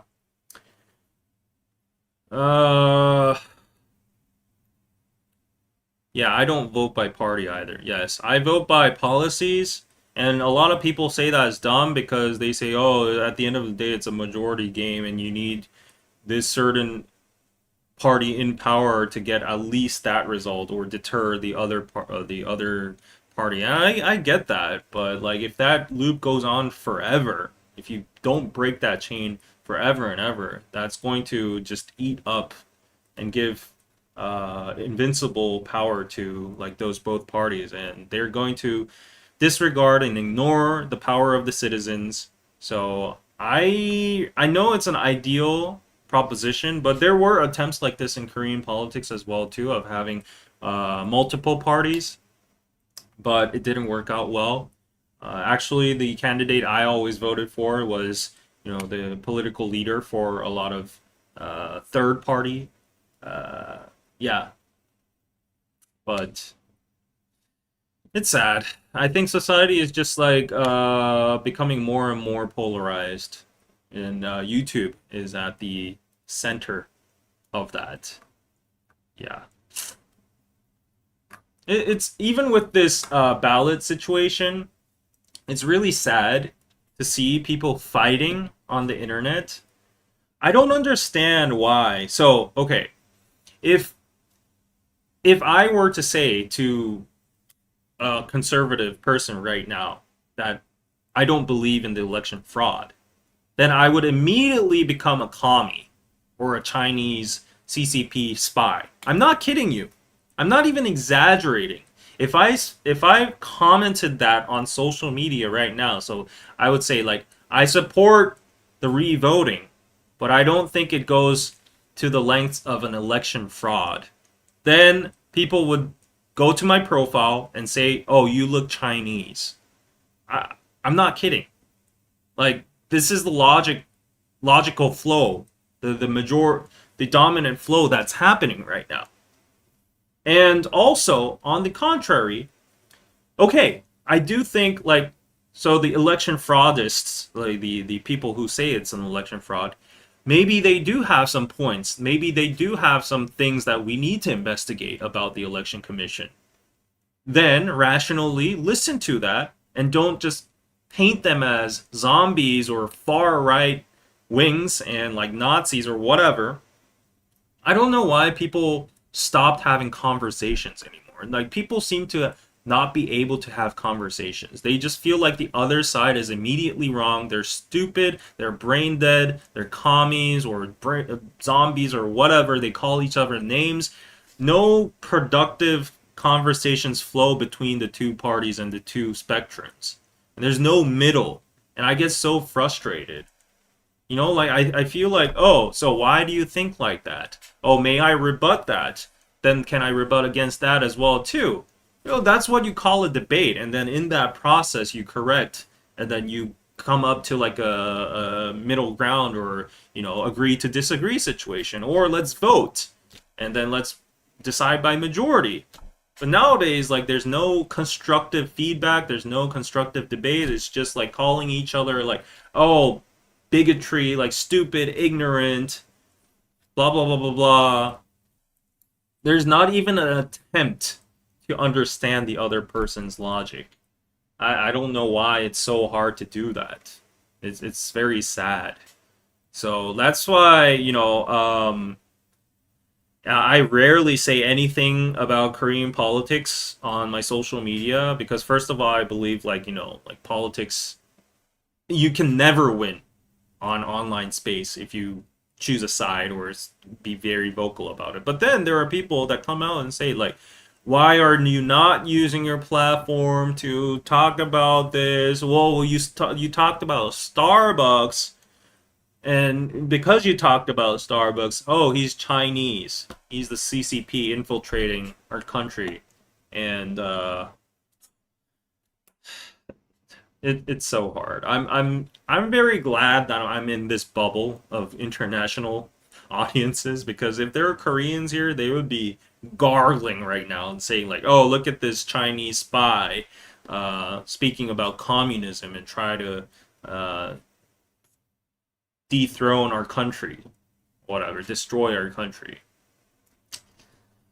Yeah, it happened like that here too, David. If we disagree here, we are all called communists and socialists.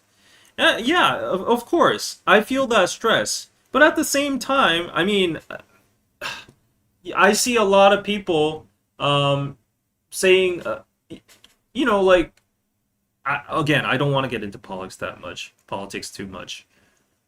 But I know two very smart people. There are two individuals that are popping up in my head. They're both American. They're both guys that I'm very friends with, and they're very politically vocal. And when I hear both their arguments, they both have points. But the thing is, these two people hate each other. They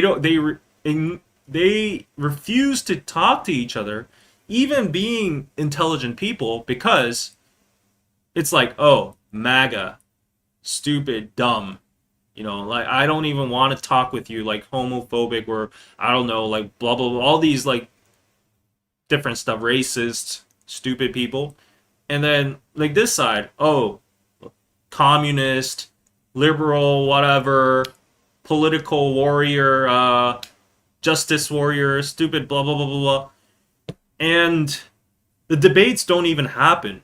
And these are two intelligent people that are very well spoken, and I'm like, yeah, it's such a sad scene.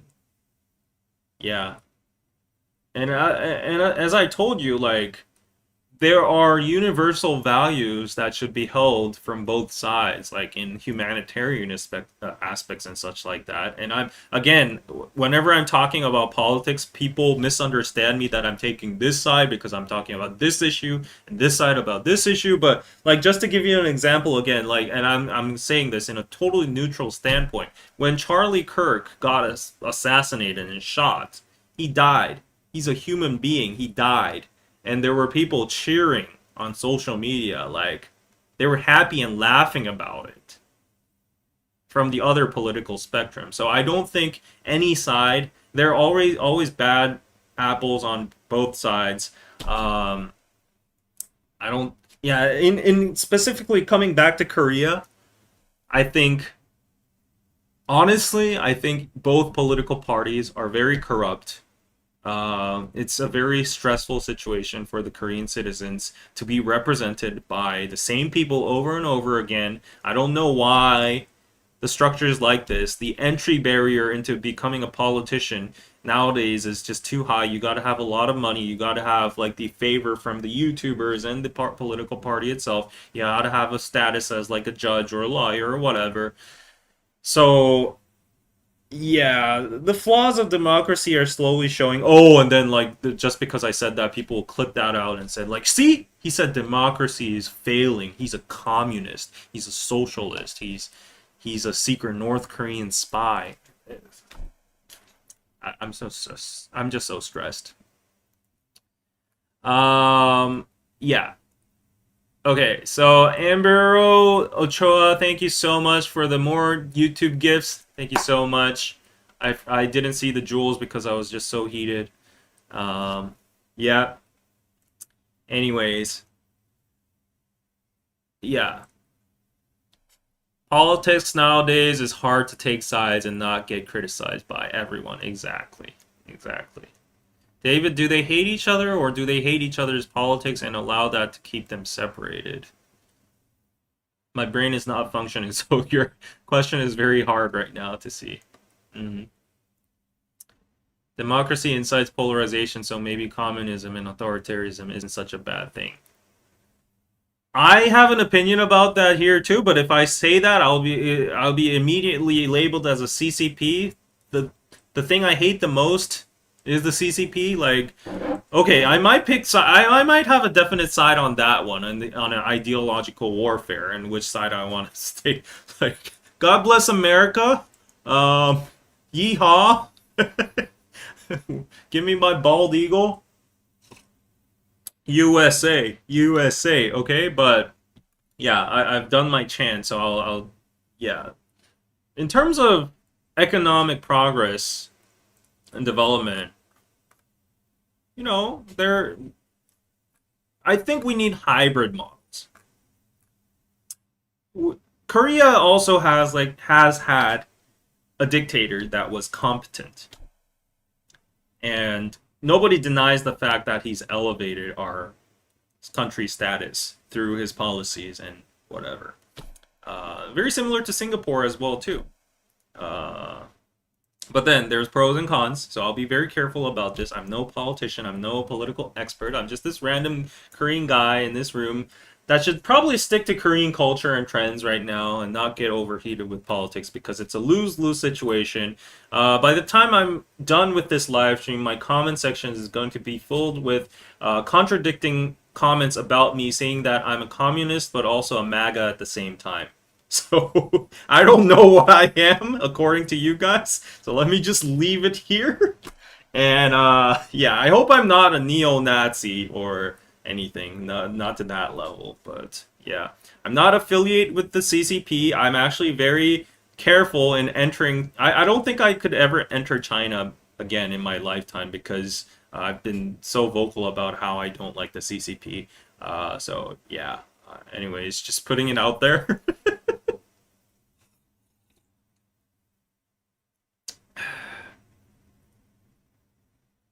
Yeah. Okay, so let's stick to the good old stuff. All right, so foreigners are flocking to Korean national parks. Whoo! Finally, we're in the the the the the controversy free zone. Oh my gosh, look at this green. Whenever you guys get consumed with politics and you feel like you're so stressed out and you just there are moments like this when I watch the news nowadays and see politicians fight. I'm always like, I don't want to see this. Go hiking, go touch some grass. So foreigners are flocking to Korean national parks, but with adventure comes risk. Yeah, getting into mountains is extremely easy in Korea, and trails are accessible by public transport, well maintained. I actually know a lot of people around me that are internationals living in Korea that love Seoul, especially because of the hiking. I never knew it would be such an attraction point, but apparently people from Europe or the US don't get to see like mountains that much. You gotta drive for a long time to reach mountains, actual hikeable mountains. But in Seoul, we're surrounded by mountains and they're easy level. So a lot of people in their clubs or their friend groups, family, even old people, yeah, they love to gear up and go hiking. So yeah, it's a major factor drawing a lot of foreign tourists into Korean national parks. And look at the number increase over here. Over 2 million people were foreign visitors to Korean national parks in 2025. The increase rate is going crazy. I've seen a lot of viral posts on social media as well too, but it can be very dangerous and leading beginner level hikers to take on dicey routes that require experience and correct gear. So be careful, guys. And concerns have been raised about the increase in the numbers of climbers in the parks and whether they're fully aware of the risk they are taking on their own of their abilities. So this is Mount Bukhansan, and there are narrow stairs, and combined with the number of people climbing them mean that only one person must lose their footing for the rest to fall like dominoes. Oh, that is very scary, actually. Yeah, that's like an escalator disaster. Yep, so you got to be very careful, guys. Always. So I don't hike, but just by common sense, there are stupid people around. So just by common sense, don't hike alone. I wouldn't recommend that, honestly. Like, you could always fall into the bushes or, like, tremble down. Don't hike after sunset, please.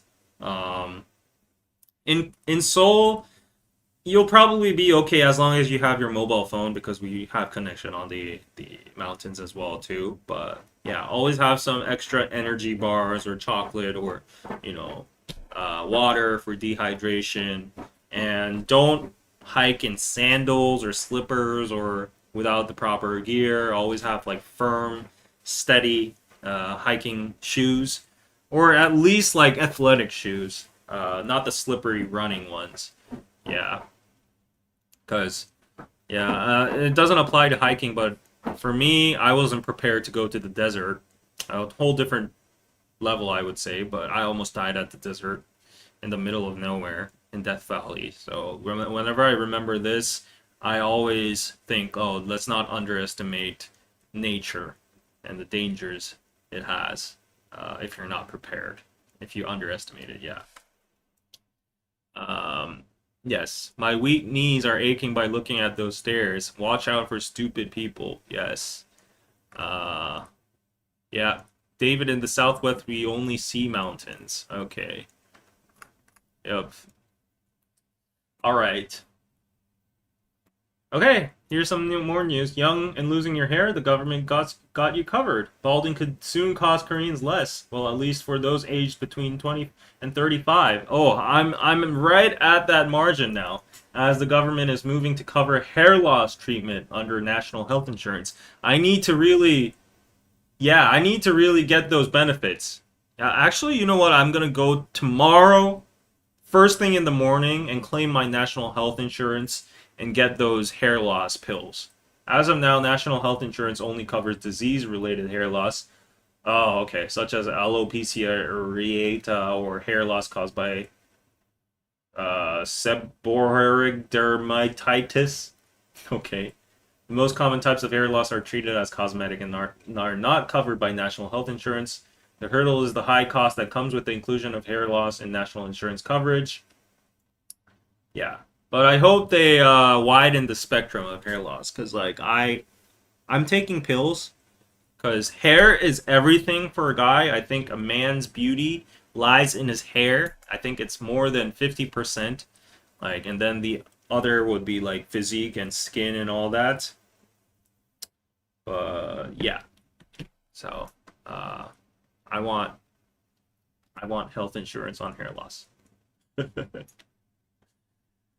Okay, I'm gonna just skip this one because I don't think it's gonna be a very pleasant subject. But yeah, the G7 summit was held, and these two folks met.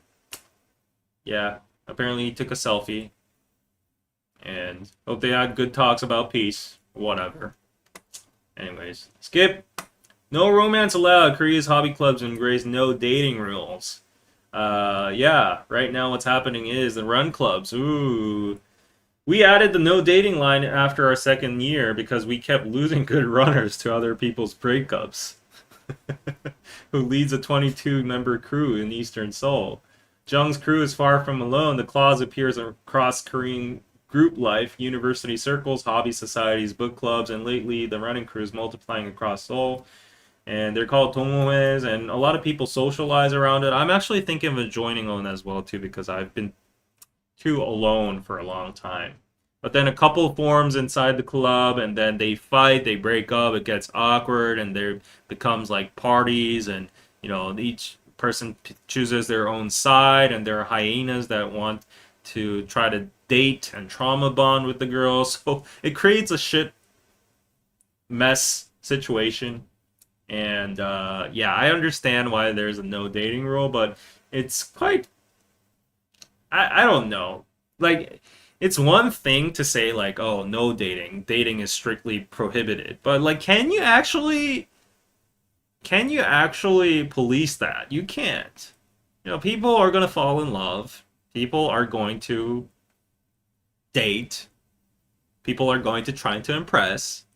So I think they just put those guidelines and rules to have like a justification at the end when you want to kick somebody out. You guys dated, so we can't defend you. We firmly stated that there's no dating allowed here, so bye bye. For the sake of the peace and sustainability of this club, right? So I think it's a weird thing because like in every kind of micro society or community, there's always going to be people that like each other and date and what fun is it also? I think it's taking away a big aspect from these communal clubs because yeah, you might be want to become a marathoner or you might want to elevate your health, but at the same time, why not try to find your significant other, right? Try to find a lover. If there happens to be an attractive person there, why not take your chance? So yeah, it's a very big fun aspect and motive to join kind of these groups. But if you're being too strict about it, I don't think it's that necessary. Yeah, you can just write it down. I think it's just a there kind of rule. Running club HR, who's gonna sign up for that job? Pass. I'd like to be running club HR, and then I would be able to get all the applications. This is actually a real scenario. It was all made fun of on SNL Korea.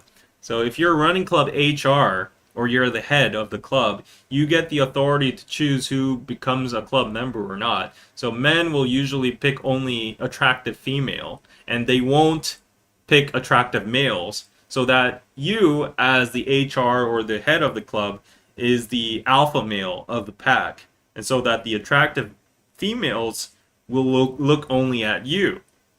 If it's vice versa, if it's the female, they will compete against attractive females, but want to get the attention of all the males. So there's always dynamics like that. I'm not a troll. I'm not a troll. Yeah. Become a RWB runner with benefits? Is that such a thing? What? That's crazy. Yeah. Uh-huh. Okay. What happened to your Hive stocks? Oh, they're not in good position. I'm suffering bad. So that's more of a reason to support me a little bit with a little bit of change, guys. If you enjoy this session, you can go over to Patreon and sign up as a free member, and I'll be sending you newsletters every week and decide if they're educational, informational, entertaining at all. And there's like an exclusive section within each newsletter, so you can decide if you want to upgrade to a paid member or not. But I give you a lot of free content like this. Like you can join the after show over this after this stream right away. But if you're replaying, chances are that this stream will be only for paid members, and it's only $5. Yeah, it's $5. So yeah, I know the economy is bad, but I'm pretty sure you can take out that one syrup from your coffee and save it for David over here, right? Buy me a pizza on PayPal or what was that? Yeah, what's that site's name? I always forget. Buy KPC with David Kim a pizza. Yes, buymeacoffee.com/KPC at David Kim. I'm just going to throw it over there, and the Patreon link to today's live stream over here. There you go. There you go. And I'll see you in the Patreon stream. We're going to be talking about the lonely but lazy epidemic. More about dating and love. All right? Start doing lives shirtless? What?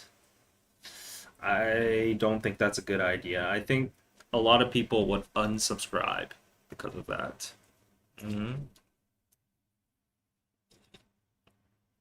Okay. Okay, guys. I'll see you in Patreon in 3 minutes. Okay? Don't go anywhere. Come on over to Patreon. Sign up as a free member. All you have to do is click sign up, log into your Google or WhatsApp account or whatever. It's just one click away. Okay? Don't be lazy.